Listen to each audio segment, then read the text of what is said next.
So it is nothing but the community of living organisms interacting with the non-living organisms and sunlight in a particular area. See, if consider me, okay, so what is my ecosystem?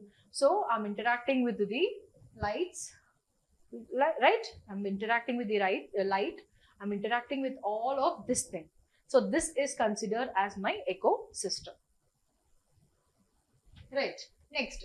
So it is a community of living organisms, that is the biotic, and interacting with the non-living, that is the abiotic factors. So biotic means bio. The word bio itself indicates us that the living organisms, the organic matter. So abiotic means the non-living organism or the non-living things. So we have the air, water, soil, sunlight, etc. in a particular area. So all those are considered as the abiotic factors or things. Okay. So what can be the example of ecosystem? A forest.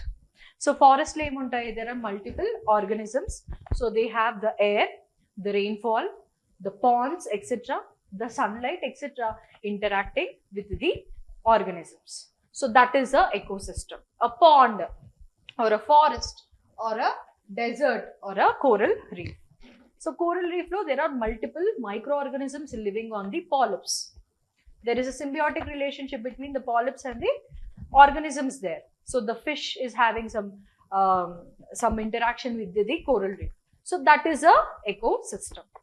Ecosystem can be very small or very large, as a forest.